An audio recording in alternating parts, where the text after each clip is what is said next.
Welcome to another episode of DD on the Spot. As always, I'm your host, Ryan Johnson. And before we get into it with our guest here today, I'd like to remind everyone that if you enjoy this content, to please give a like and subscribe down below. I'd greatly appreciate it. We have Lana Mccullough on the podcast.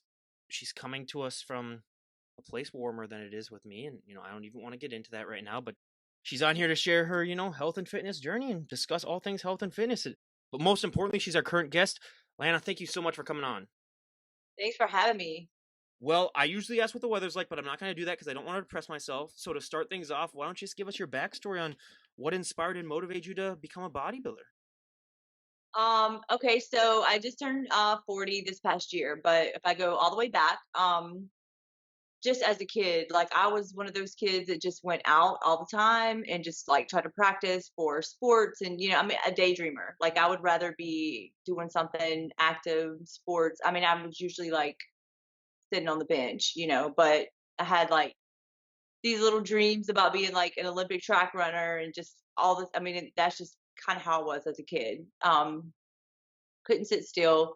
So I would just go and practice different things on my own. And then it just kind of spiraled up until my adulthood. And then as soon as I graduated high school, I did join the Army. So that whipped me right into shape. I went in with my nails in my skirt and then I was rudely awakened. So I did get into good shape there. The partying days were set aside and I just kind of like carried that discipline with me. But I've always loved fitness related things, like even as a kid. And so I did competitive running for years and years, and more like smaller, like kind of smaller races. Kind of exhausted myself with that, and then that was kind of got more serious about that after I had my kids, went to college, all that stuff. So I was, into my early 30s and had all the baby weight, and I was like, oh, okay, I need to kind of start over again. That's when I got into competitive running. And at the time, like I thought running was the answer. Like I just like so many other people, like cardio's the answer. I had no knowledge about nutrition. Um, and then I enjoyed it. I won, quite a few races, but then I got bored with it. So I tapped in a little bit to some other fitness goals. I jumped into CrossFit for a while, did a few competitions with CrossFit, and I just sucked at Olympic lifting. Like no matter how much I tried to do it, it just wasn't my thing. Still did not really hone in on nutrition. Met a few friends that kind of introduced me to like bodybuilding. I had no idea what it meant, like how it was so different. I got like really interested in it. And then I decided to go for it. So here I am. How long did it finally take you to realize that running isn't the answer? Because I have some friends that have fallen into that rabbit hole and, they still haven't gotten out of it yet. Oh my goodness. The second I picked up a dumbbell, like almost immediately, I just could not figure out at the time why I could not grow muscle. I don't know, maybe because I was running, 5 to 10 miles a day. So I had to. It was a difficult time too because like I had to trust that I was going to give up something that I loved and I was good at, and I knew that I was good at it to see if it was going to work. I mean, you hear about it, and I know so many people right now that still struggle with giving up cardio. They'll ask for the advice, and I keep trying to say like you can still burn. There's a lot of like transition that can happen with your body and composition and all that when you just kind of let it down a little bit. But it was like a big trust factor for me. But when I saw the smallest amount of results, like the smallest amount of progress, I was like, oh my God, people are right. So it took me a couple years, at least a good 5 years before I was ready to like really back off of it. And now I barely, and I mean barely, do cardio. I cannot tell you how many times I've had guys come up to me and say, like, yeah, I do all this cardio, and then they tell me it's like what you said, like 5 miles or so a day, and they're like, and I'm eating like 2,000 calories a day. I don't know why I'm not putting on size or whatever like that. And it's like, just think about that for a second. I tell them that. Just think about what you told me, what you do, and then how much you eat, and then if you don't come up Yeah. with that, then come back to me and I'll shake you down a little bit. But yeah, it's but it's a lot of people. At least they learn eventually, so that is great. But when you were getting into bodybuilding, I mean, there's so many myths and misconceptions about the sport, especially in the general public, just because people are so unaware of, just the details that are in this sport. But did you ever have any fears about the sport before you got started, or was it one of those things where you just wanted to dive right in and see what happens? I mean, I was probably like a lot of other people about misconceptions. You're going to get too big and and I mean, I literally laugh at like all the misconceptions that I had about it today. Especially now with the experience behind me a little bit, like it takes forever and a day, like forever, to build muscle. And it feels like something you'll just constantly be chasing. But yeah, I did want to dive right into it, but with that, I still had my little misconceptions about it too, and I literally just have to laugh about it because it doesn't work like that. How do you deal with the mental side effect of the sport in the fact that, like, yeah, you aren't going to be able to put muscle on overnight, as appealing as that sounds, and as much as everybody and their brother would want to do that, the fact that, like, this is a journey that's going to take such a long period of time. How do you deal with that mentally? Because it's really a sport of delayed gratification. Yeah, it really is, and like I said, it's something you always chase. I will say, like, I had to initially, I was like other people, like I wanted to do a show, I wanted to see what it was about, and then I did so well at my first show, and then I thought that was it. And then a couple shows in, I started to get the same feedback, and had kind of stopped caring about winning, and it came down more to like the journey. And I love fitness in general, so I had to make decisions for myself, like, um, you know, if you love the process, you love the journey, then start with small goals. But I really had to think long term. I just constantly, like everything I do now is really, I know it's going to contribute to something or a goal for me in the long term. I mean, I make small goals for myself just to keep myself like engaged and motivated or disciplined when the motivation slacks. But you really have to see the bigger picture. Like you have to put your mind there, or you're just going to get frustrated, and you'll be yo-yoing like in and out of your fitness goals and your journey. So A question that I ask a lot of people that have been in the military that then go into bodybuilding: do you really think that military training really helped you out when it comes to that mindset of just being able to get through those hard days? Because, like, if you go through the military, you can accomplish a lot in this life, and that's the same kind of like with bodybuilding, where it's like if you can get ready and prep for a show, you can almost accomplish anything in your life. yeah, I do think there was a lot of things that helped me through for bodybuilding, just with my experience in the military, because they break you down. And so when you think you don't have anything left and you think there's nothing in there, you keep going, and they kind of teach you those things, and you really don't have a choice at some point. So when you discover like your resiliency and that you are capable, it kind of does transfer over to everything else. And it definitely did transfer over to bodybuilding for me. So Oh yeah, and I've heard that from multiple people that have been on this podcast as well. But I also love to talk genetics on this podcast because everybody has that one body part when they get started working out that really, really takes off, that they don't have to train as much. And then everyone always has that one body part that they just have to drag behind it. They have to train to oblivion. What were those body parts for you? oh my goodness. I would say everything needed work. I mean, everything was like a complete weakness. When I first started, I was like a complete cardio beanpole. You know what I mean? So definitely my lats is my weak area. That's something I knew. I've accepted it from day one. So I'm just all constantly working on that. So yeah, that's just something that framework, and that like V taper look, and over time, again, you just got to put the time in. You got to be like, okay, it's going to take a long time to build this body part. It's not going to happen overnight. But yeah, so that's definitely my weak area. And then I would say my legs used to be more on, if I had to put it in a column, it would be more on the weak side, but they've over time have kind of been more in the middle, more toward a strength. But my arms have always like shaped up really quickly and easily. So yeah, I have to go with that. With your legs, you think it was just what really pushed it from like being the lagging part to now a part that's not really lagging so much? Is it just the amount of training that you've done with it?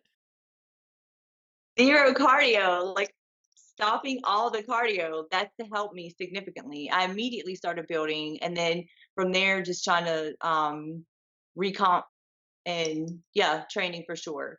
So going back to that, stop running, like stop putting all the stress on your legs. And yeah, so reduction of cardio was a big eye opening for building muscle. What was your friends and family's reaction like when you announced them like, "Hey, I want to give bodybuilding a try"? They're my family is my complete hype team. Like my kids, I'm pretty sure my son, who's just turned 18, I think somewhere down the line he's going to end up doing a show in the future. But he's definitely interested in. He's been in the gym quite a bit. But they're my hype team. They're totally used to me doing some crazy. Like I wake up at 5 o'clock in the morning, find like well, I used to find a race at like 5 o'clock in the morning. And like I'm out. I'll let you know if I win. So it was no surprise. They're the like on the front lines cheering for me. Really, they're my biggest like motivation. Yeah. So they won't let me fail, and so it's really cool watching that. 5 o'clock for a race. We're dealing with a complete psychopath here, everyone. I Yeah. don't. No, but I mean, hey, that's the dedication. I mean, you're never gonna catch me waking up for 5 a.m. even if my house is on fire. I'll just be like, oh, whatever. I lived a good life. Then I guess that'll be my final instead of waking up. But I mean, we talked about it a little bit, but that nutrition is just so important in this lifestyle. What were some of the bigger nutritional changes that you made when you first got into this sport? Yeah, so nutrition was something that I up until a couple years ago when I actually got interested and started doing bodybuilding, that was like I had no knowledge of nutrition. I might have like followed an at-home program, and that nutrition guide, it was usually tailored around the person that produced that program. So that was the biggest eye-opening thing. I didn't realize how much I was under eating, severely under eating. And I mean calories in general, but much less protein. So now it's crazy to think like I used to not eat that or skip these meals, or it's crazy, especially with the amount of food that I have to consume to put on a little bit of muscle. So yeah, nutrition plays a huge factor in that, and I didn't realize that at the time. So that's been a probably one of the biggest things that I've learned is like through bodybuilding is that nutrition is the biggest factor to your progress, I would say. What was that like looking at that food bill for that first time and realizing that, like, oh, yeah, that's the thing that a lot of people don't understand too is that food bill. You're gonna look at that and be like, oh, do I really want to do this? Yeah, it is crazy. Learn to find the protein choices that you can tell, that you enjoy that don't cost that much because it's outrageous. I mean, you basically have to become your own farmer if you want to compete in this sport and just like raise your own chickens, raise your own cows, whatever you want. But I mean, yeah, because I've had especially like during the early part of COVID when everything was going up in prices, I was like, I don't get how they can afford this, but more power to them.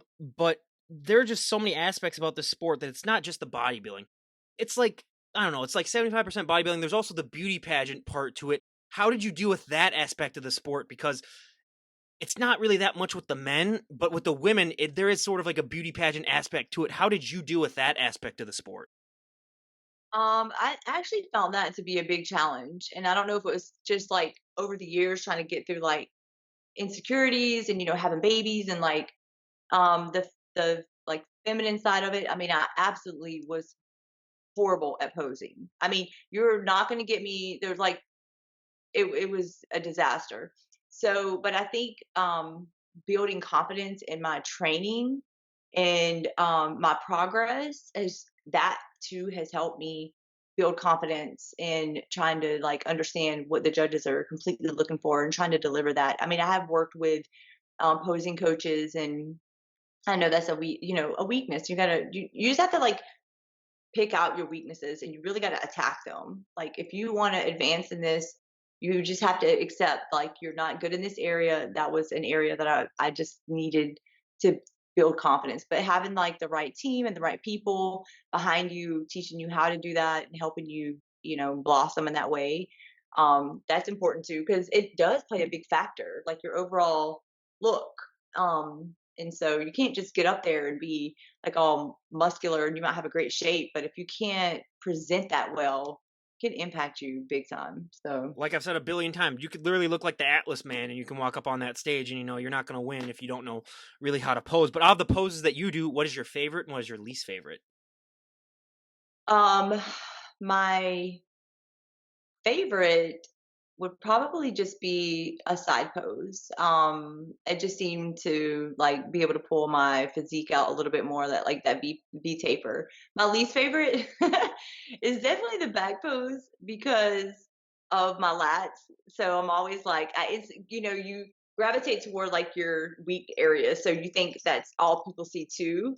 But I'm learning, yeah, over time and the more shows that I do, like this past year, I was like so proud. I mean, it wasn't even like I was the biggest on stage, but I was like, knowing where I started, then I was like, oh yeah, this is my back pose. Let me show you what I've done. So, over time, you just kind of build, you know, like you just kind of work around it. Talking even more about the psychology of the sport, people don't understand is that like these judges can find things in your physique, whether it's even like a micro part of your body. Like they'll find like something maybe is wrong with your forearm. Like they look for everything. How do you deal with that, knowing that like they literally are looking for everything? And this is a sport where you do have to be balanced and well proportioned in every aspect. You can't just be some guy walking on there with 19-inch arms and just like a no neck really, and then it has no legs. Like you have to be so balanced and proportioned. How do you deal with that? Because the typical gym goer doesn't go for balance and proportion. They go for just like, oh, I just want to look good in some areas that like a lot of people are going to notice me. Okay, so it might be cliche, but honestly, I think if you have a good coach, it starts with a good coach. The coach can help you find those imbalances. An honest coach will tell you, this is what we need to work on. And but I mean, the judges like they do find things that you don't see, and I think that's good. That's like the benefit of it is that you get like productive feedback as long as that is what you get.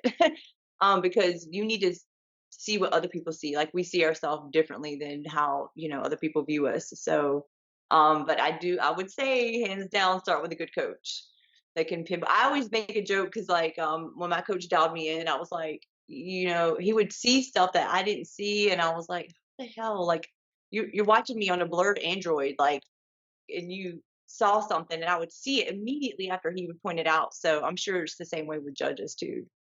Oh, I mean, if it was like the quality that we had before we started recording the podcast, that guy needs to win a medal or something like that from being able to see No. imbalances and that. But no, I mean, yeah, these coaches, a coach with a really good eye, I mean, that is just because honestly, I've always felt that like if I was ever a judge at one of these shows, I would honestly be like, just give it to them all. Because like I can't, obviously, there's some competitors that look like so much better than everyone else that you can kind of tell. But once you get to like those pro shows, like it's almost impossible for at least a normal person to even spot any difference really in them. They're like, oh yeah, they're all big. How they're able to do that is just so impressive to me. But when you're walking on that stage, what is that feeling like for you, knowing that like you've worked your butt off and you've gone through preps, which I mean, no one's prep is ever fun. And I've had one person say it was fun and I wanted to lock them up somewhere for the safety of the public. But what is that moment like for you when you get to walk up on that stage and show off all that hard work that you've worked so hard on? You know, when I first started, I was like super shy and I was super awkward and super uncomfortable trying to go on the stage. But I absolutely love fitness, and I think that girls look. It's a beautiful thing. Like girls have muscles, girls are strong. And I'm like, I don't know. I feel like it's a one time I feel the most confident. Like this is the work that I did. I want people to see it. This is what I do every day. I live it. I breathe it. I talk about it. It's something that I love. So I think, I don't know. I just feel like it's a part of me. So I get to share like a part of me. Absolutely. I mean, honestly, if honestly just yeah, just getting to show off, all that stuff that you've worked so hard on. I mean, if that wasn't the end result of the sport, I'd consider all these guests like absolutely insane just because I was like, okay, you do all that. So I mean, it's got to be something that you can at least be like, that's great. But now we go to one of my favorite and yeah, it's probably my favorite question. What is your go-to post-show food? Oh my goodness. I mean, pretty basic. I love sweet potato fries. Like I love them so much. So I pretty much stick to like a burger and sweet potato fries. I do. I just love them. I could eat them like every day.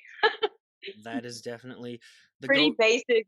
Oh, I mean, hey, more power. I mean, at least you're not one of those people that I had on a few weeks ago where there's like salad.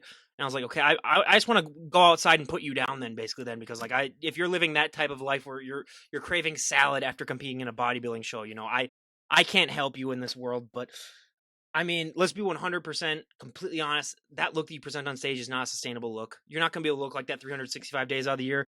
as much as some people, especially like if they save their photos and they publish them throughout the year, and I think a lot of people though do have that belief, even without that, that like, oh, these people work so hard, they must be able to look like that, like 24/7 because they just work their butt off. But they don't understand that, like, first of all, it's not a healthy look. You're not at your healthiest. I've always said if you were to have like a strength contest on the stage, people would be shocked at some of those results that you would end up seeing.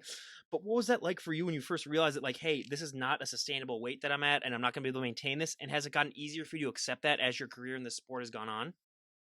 Absolutely. I'm in an off season right now, but my first one I did for like a year and a half. Honestly, because I love this sport so much, and this is at the end of the day, it's about like me for myself. I mean, yes, I get on stage and have judges view me, but after a while, I got the same exact feedback: grow, grow, grow, grow. So as much as I trusted the process to shred up, I got to do the same thing to grow. So a lot of I just gained a lot of understanding and gradually just did it gradually. And over time, I realized like, okay, it's okay. This it's not sustainable. Like I really care more about like the health and longevity of the sport. For me, I can't speak for everyone else. I do know people struggle with post show. I mean, I personally know people that do want to jump back into a show. And initially, when I started, I really wanted to be like that too. Like the first couple shows, I was like, I just want to look like this forever, and I want to go back on stage. It just was a waste of time, in my opinion.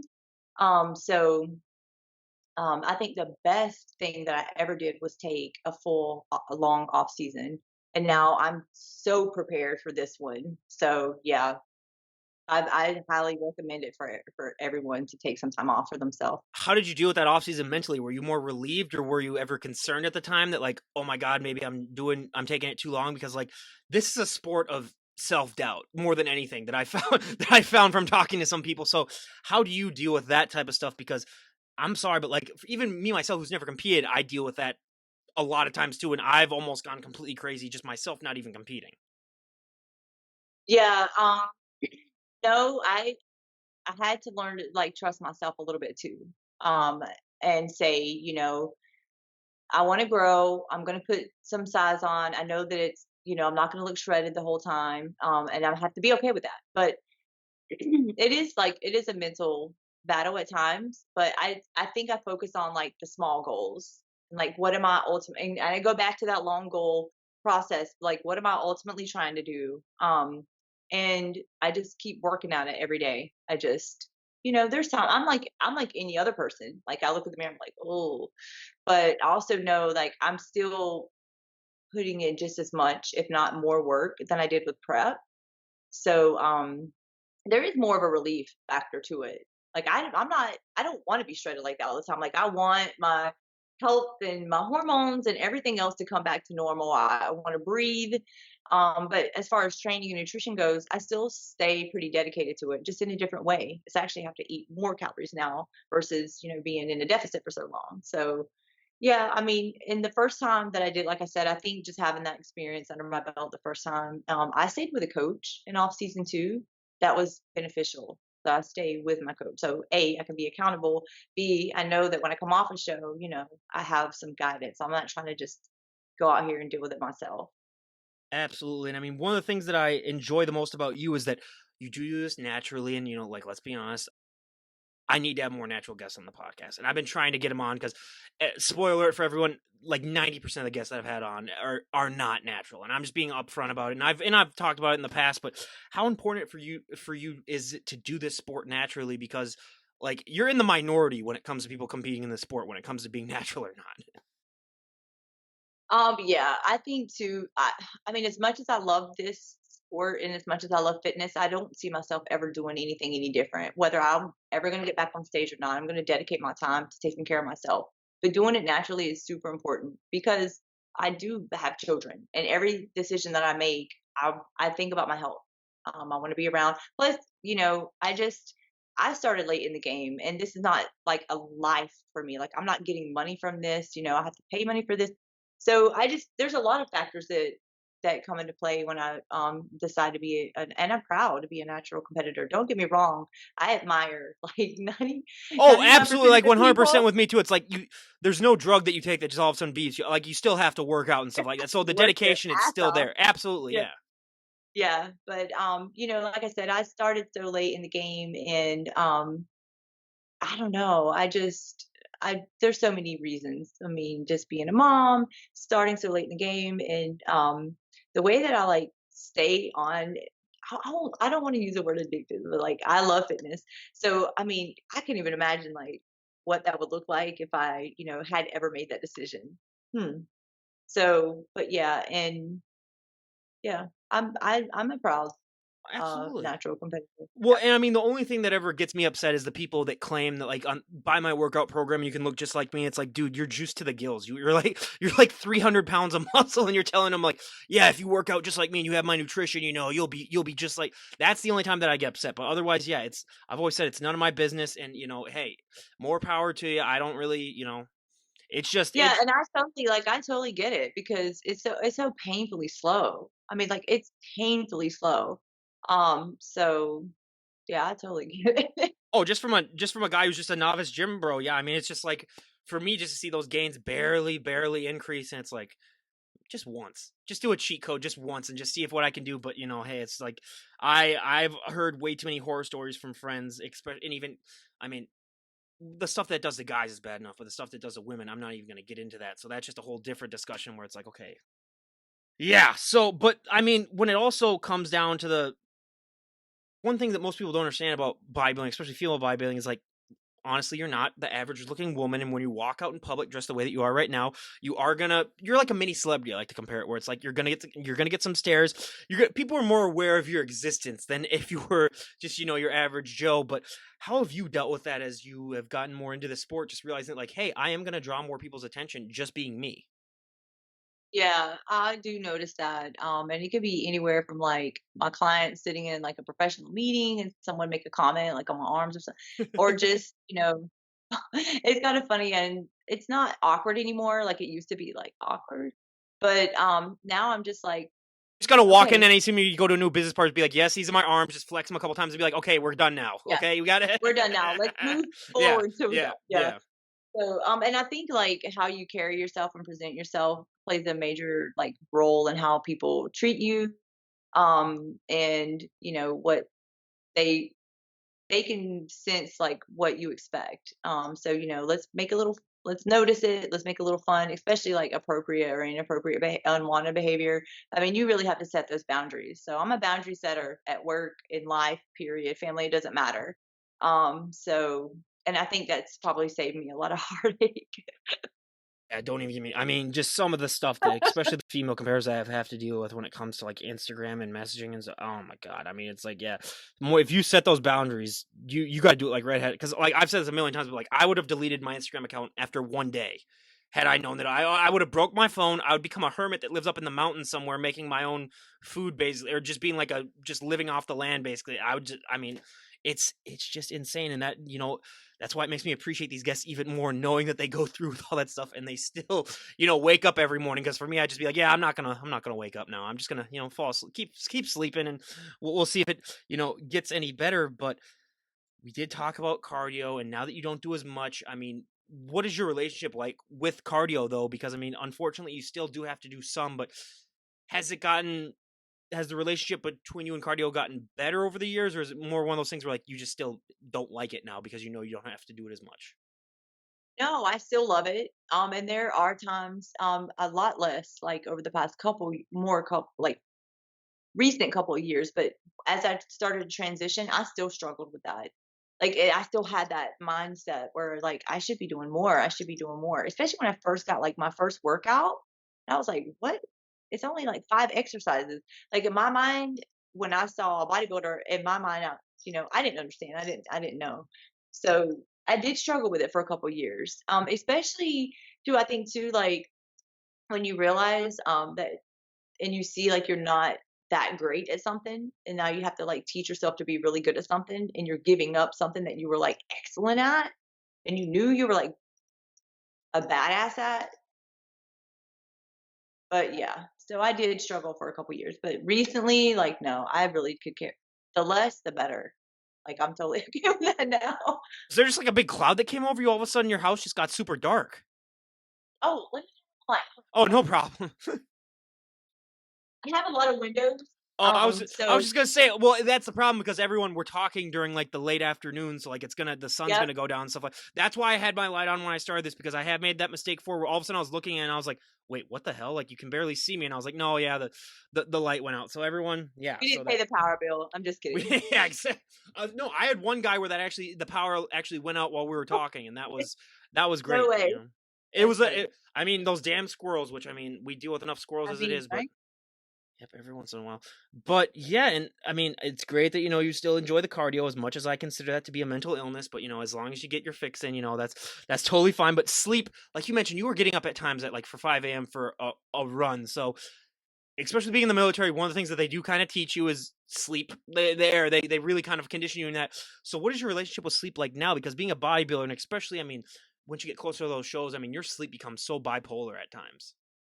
Yeah, I've always worked full time and I do have 3 kids, so I think it hurt me in the beginning. I didn't realize like sleep impacted my progress. So I literally just it would be at like a couple hours, at most.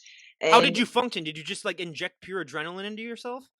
no, honestly, like I don't even know how I function to be honest with you. But I think like if you don't get the right sleep, you take something enjoyable and it becomes like less I won't say miserable, but it turns into more like a chore because you're tired. It becomes miserable, trust me. Like I could Yeah, it does. playing with puppies when I have no sleep. I mean, it's still fun. Don't get me wrong, but like it's not as fun as it would be with a full night's sleep. Yeah. So, yeah, I mean, I just try to I try to stay planned ahead and structure my day, structure my night. Now it feels so easy now. Like before, it was just so chaotic. Like I can't. Where am I going to put this like time? Where am I going to put this time? And so I was just making it more than what it is. Now it's just like, okay, I'm going to go work out. I'll be back soon. I don't know. I don't even know how to explain like how it transitioned to. I mean, it's like the lifestyle has always been there, but it just seems so much more difficult. Probably because I didn't sleep that much. But now I'm more comfortable and have a better understanding. Like sleep is so important. So I'm okay with kicking my feet up. I wasn't that way before. It was like, oh, I have to be doing something. I have to be, all the time I have to be moving. And now I'm like, okay, it's rest day. Like it's full rest day. No one talk to me right now. Like I'm putting my feet up for sure. Do you struggle with finding balance in your day, or has it gotten to the point where like you're just so used to it that like because I mean it's like yeah, your full time job, you're a mom, you're a bodybuilder. That's three jobs basically in one. I mean that time management. It like I've said this a million times though, but having two of those three jobs, I would go absolutely crazy. So how have you found that it's still stressful for you at times, or have you found sort of a balance now where you can best be able to have that balance in life? Yeah, it's way better now. I think initially, I did struggle with it because the way I'm built, I want to be 100% for everything. Like I want to be 100% good mom. I want to be 100% of my job, and I love my job, and I'm definitely a family, person. So yeah, I did struggle with it, and I think that's where my sacrifice was sleep. I would wait until everything else was done, and then I would go. And now it's nothing like that now over time. I figured out how to. I think I was just making it way more than what it is, and taking some additional rest time. And my kids have grown through the years, so the demands are different. But yeah, just taking a chill, like literally look at myself in the mirror and like chill the flip out, girl. Like you're gonna be okay. You don't have to be 100% and really letting like people help me, letting go a little bit and saying, okay, it's okay to get some help. Like they're going to be okay. Like you don't everything's going to be fine. So, yeah, I, I had to work on that. Have you found that your kids have sort of realized now to sort of leave you alone the last through few weeks of prep? Just be like, leave mommy alone, let her do her thing because she's getting into it. Or how do you deal with those last few weeks? Because that I don't know how I could even last 10 minutes of that while you guys go through weeks. But like, how do you deal with that? Because like one thing could absolutely just make me explode. I would think when I'm that deprived. Yeah, I do. Like, I mean, when I start to prep, I actually sit down with my family and tell them, like, they understand, they play sports, so they understand, like, there's a goal, there's an end line. And so I say the last couple weeks, and I've been doing this long enough, like they know it's gonna get rough. You see me on the couch crying for no reason, don't just know, like it's fine. But I do try to keep my attitude up because I love it so much and I don't want it to be presented like it's a miserable thing. So I do rely like on my husband or like really close people to like leash out, so because you don't want it to be miserable for other people. I mean, you don't want people to think that it's a miserable experience, although you're dying inside. But I have enough support where like those people understand. Like if I have that moment where I just wig out and lose it, like I can call them and they know it's temporary, or that I'm struggling that day with prep.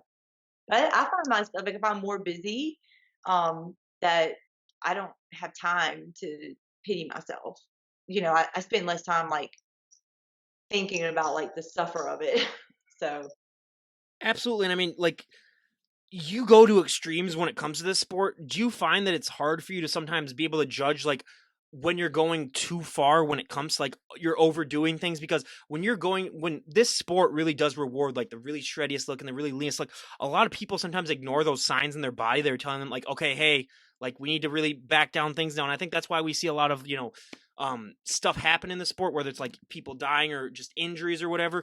Do you find that you're able to judge that now, even though like you're in a lifestyle that like says that like you need to look as good as possible? And a lot of people sometimes take that and use that as an excuse to like push themselves to like extremes that like rush past anything that their body's telling them like we're able to do.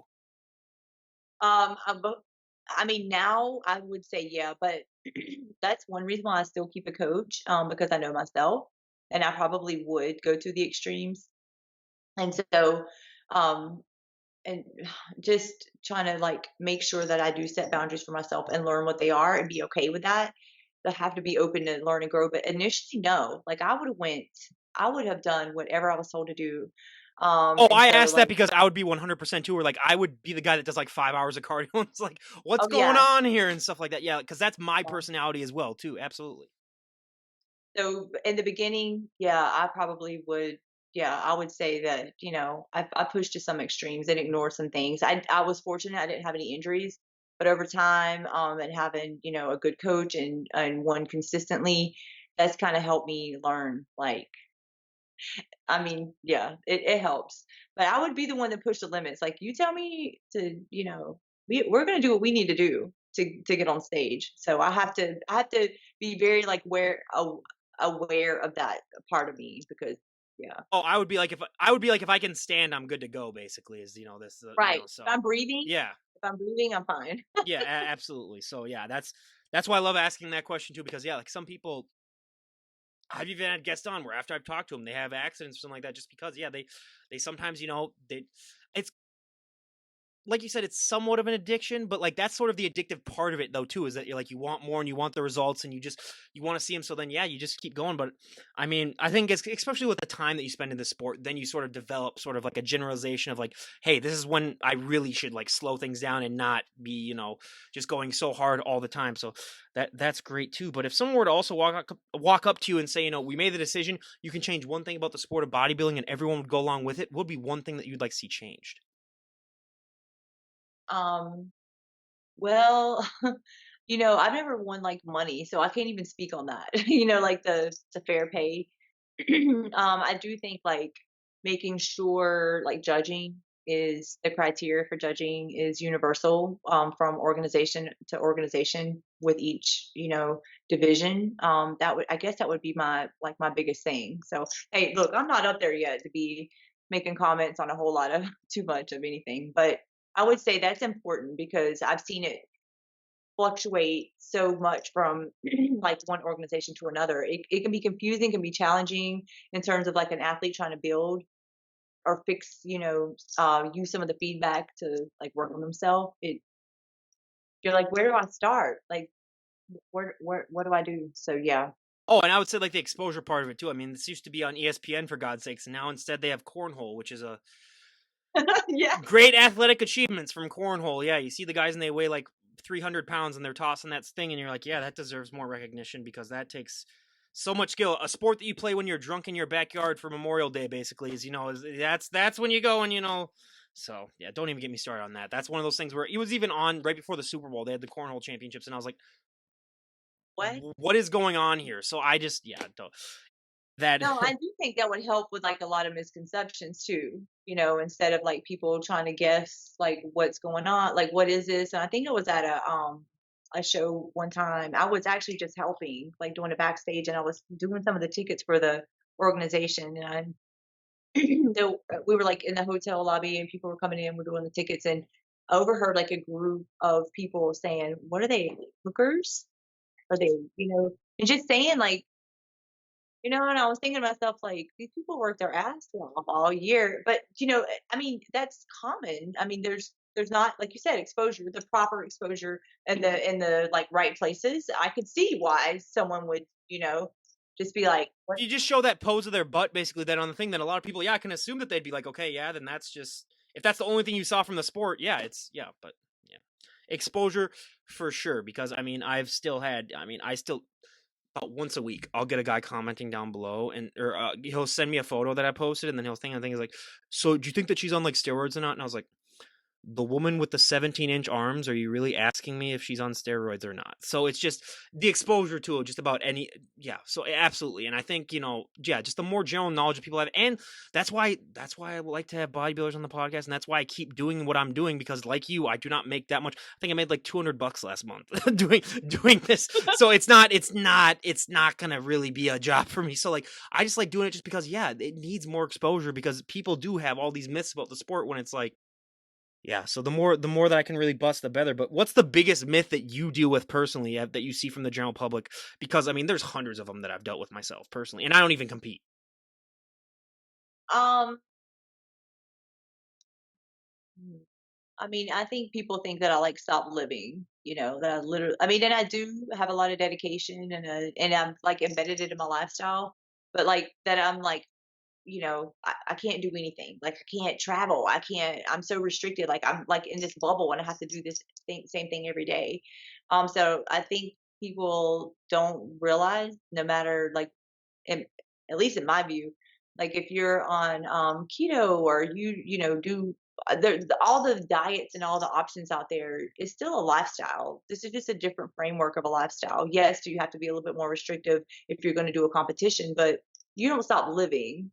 You just figure out how to like build your lifestyle around things that you love to do. For some of us, it's bodybuilding. For some of us, it's a different like aerobic or swimming, or it's no different than any other sport. If you like to do it, you kind of figure out a way. So I think like that myth that like you just have to give up everything to do this is a little bit out. Well, which is why I've always said, if you're going to compete in bodybuilding, my preference would be like you wait until like your 30s or so, because I do have some people in their 20s that I'm talking to, like they're even in college, and like they don't go out at all, and they don't drink, and it's like, Yeah, what's the point of living then, basically, then if you're not yeah. doing that? So I mean, there are some restrictions that you have to do, but it's not, you're not locked in your house 24/7 just working out, which I think is another, like, there's always a stereotype of the gym bro who doesn't even know how to speak, like all he does is just grunt his entire life, and he's just weights, which I'm not gonna lie. So I've had about 2 of those as guests, and I want to just shake them down and be like, you do not understand the damage that you're doing to everyone else that's been on this podcast by you just existing and just like not even knowing how to just like say just that all. I mean, I think no matter how many times you ask that question, you're always going to get a different answer, because everyone really is in different chapters of their life. So someone that's younger may have to restrict more. Like it'd be hard to go out to Absolutely. Oh yeah. parties. I asked him that question off the show, and I'm like, okay, what is going on here? Because you're like 21 years old. Why are you doing? And there's like, oh well, I partied so much when I was a teenager, and I was like, okay, I understand that. Then it was like, but like, I always have to ask that, because I was like, okay, what's going on here? But I wait until after the show, because I don't want to bust him on there. But it's like, there's always, and that's why I love it. That's why with this podcast, like, 2/3 of the questions I ask everyone, just because they're questions that literally everyone has a variety of answers. Then I always come up with like 4 or 5 or 6 questions that are more individualized, but I stick with those questions because yeah, they do have, everyone has their own story, and it's all about, just sharing your story and, helping inspire, other people. And when we do talk to a year from now, because I'd love to have you on because you've been, such a great guest, where would you like to be at in your bodybuilding? Where would you like to be at just in your overall life? What are some goals that you'd like to have achieved when we talk to you a year from today? I've shifted my focus on like small goals, and my long-term goals for being in off season right now. So definitely want to put on some growth. I just turned pro this last summer. So I really want to co-present myself as a pro. Just learning some things behind the scenes, hopefully get a few opportunities to work with organizations that I've competed in.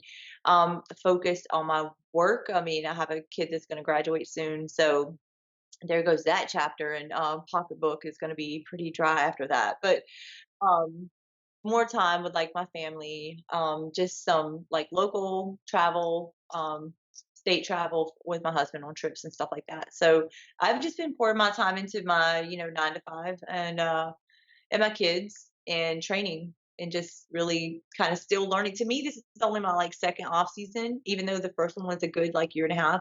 So I feel like I still have a lot to learn. So that's going to be something that I, take and run with it this year. So Just pay a couple grand for someone to take his ACT for him, and you'll have free college then.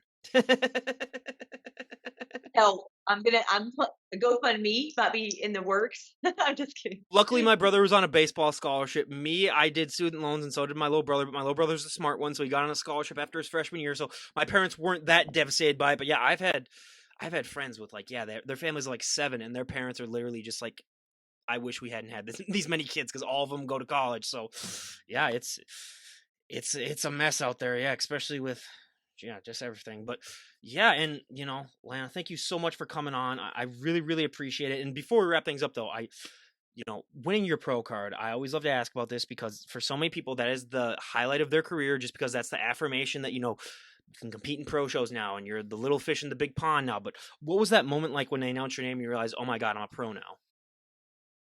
It was it was like the best. It was like one of the best moments in my life because I think when I I like how started, you corrected yourself and didn't say the best, because then your kids are gonna be like, "Wait, what? Us yeah, being born like was?" who's behind me? Like I think my husband's in the other room. So He comes and he just throws his ring on the ground and I then mean, walks away. kids and marriage. That's not one. But yeah, no, it was. I mean, it was incredible because when I first started years and years ago, like no one had that vision but me. Like every year that would pass by, instead of feeling like it's never going to happen, I locked in on that long, long, long term vision.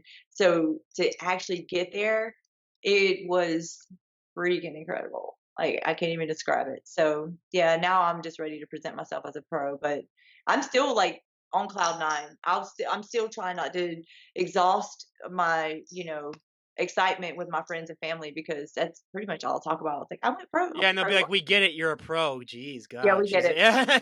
But They did probably you know I call was a pro? they probably call you the pro behind your back or something like that. I woke up with people and be like, did you know I was a pro? Yeah, okay, okay, just making sure. Oh yeah, but that is awesome. But again, thank you so much for coming on and sharing your story with us. I really, really appreciate it. And is there anyone that you'd like to give a shout out to before we wrap things up? My gosh, so many people, but I'll try to keep it short. Definitely my family, my husband, my kids, and then my coach, Derek Natcher with Loud Performance. Sharonica is my posing coach. Emily Schubert, who helped me along the way. Jen Lynn, we've been competitors. She also helped me with some posing through the years, and just some overall like competition advice. A good mentor, and then my hair makeup girl, Damaris. I love her so much. She's been doing my hair and makeup for I don't know, like all 6 shows I've done. But just really my team in general because I'm like a team person. I don't know if that was embedded in me from the military, but like I have to be connected to my team. So just watching them through stage and off season, learning from them and just really kind of taking that inspiration from them. But I have had Emily Schubert on twice, and I you love her. you want to talk about someone that goes to the most extreme from off season to on season, and she keeps it real on her Instagram. Like I see her right now, it's literally two different people. And like yeah, she's a great guest, and I love talking to her. But I'll definitely have her on for a third time. But yeah, you mentioned that, and that just brought me up because like I'm seeing some of her photos right now. Like she goes hard in the off season where I just see those changes, and I was just like, yeah, Since we invoked her name, yeah, so my first off season, like I say Emily was like one of the main like people that I used as like a just pure motivation and inspiration to do off season correctly my first time. And like I saw, her growth and just how she maneuvered it. And so, I try to channel that in. And so, yeah, I've learned a lot from her, and I'm thankful that I'm on the team. I just have so many good teammates. She's not the only one, but yeah.